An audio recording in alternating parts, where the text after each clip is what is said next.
నమస్తే.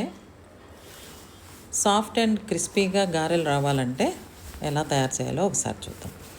ముందుగా మినపగుళ్ళను తీసుకొని ఒక 4 గంటల పాటు నానబెట్టి తర్వాత మనం ఒక మిక్సీ జార్లోకి తీసుకొని బాగా మెత్తగా రుబ్బుకోవాలి. ఇడ్లీ పిండిలాగా ఉండాలి, కానీ అంత పలచగా అయితే ఉండకూడదు. చూడండి, ఒకసారి నేను చూపిస్తాను ఎలా. ఈ కన్సిస్టెన్సీలో రావాలి, ఇలా ఉండాలి మెత్తగా. ఇప్పుడు మనం ఈ పిండిని ఇట్లా ఒక గిన్నెలో తీసుకొని ఫ్రిడ్జ్లో పెట్టుకోవాలి. 1 గంట 2 గంటలైనా పర్లేదు. తర్వాత మళ్ళీ తీసుకొని మనం సన్నగా కట్ చేసిన ఉల్లిపాయలు, అల్లం ముక్కలు, పచ్చిమిర్చి, వీటిని టేస్ట్కి తగినంత ఉప్పు వేసుకొని దానిలో ఈ ఉల్లిపాయ ముక్కలు, అల్లం ముక్కలు, పచ్చిమిర్చి ముక్కలు అన్నీ కూడా వేసుకొని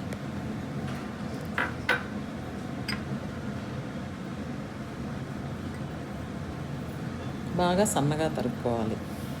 ఉల్లిపాయ ముక్కలు, అల్లం, పచ్చిమిర్చి ఈ మూడింటిని ఉప్పుతో కలిపి మనం బాగా ఇవన్నీ కలిసే వరకు పిండిని బాగా కలపాలి. చూడండి, మీకు వీడియోలో చూపిస్తున్న విధంగా బాగా కలుపుకోండి.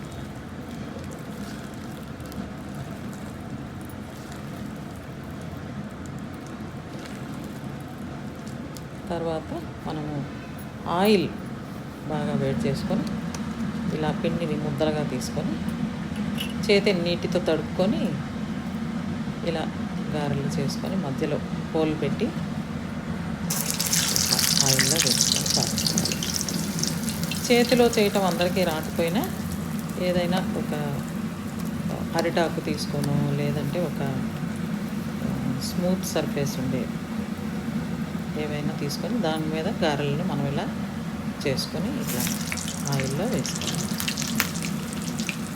ఇలా వేసుకున్న తర్వాత అవి ఒకదానికొకటి అంటుకోకుండా జాగ్రత్తగా విడివిడిగా జల్లెగంటితోటి నెమ్మదిగా తీసుకోవాలి.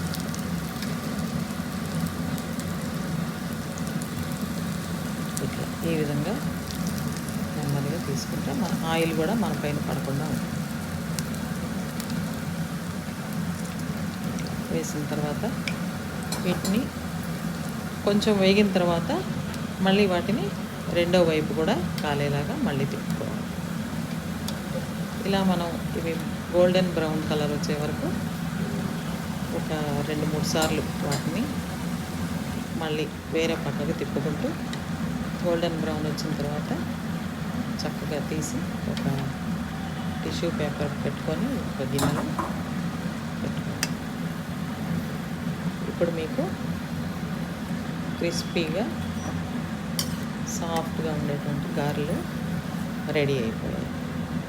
దీనికి కాంబినేషన్ మీరు కొబ్బరి చట్నీతో తింటే చాలా చాలా రుచిగా ఉంటుంది.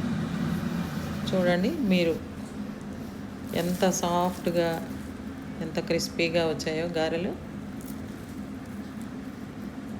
ఇలా కొబ్బరి చట్నీతో కాంబినేషన్ చాలా బాగుంటుంది.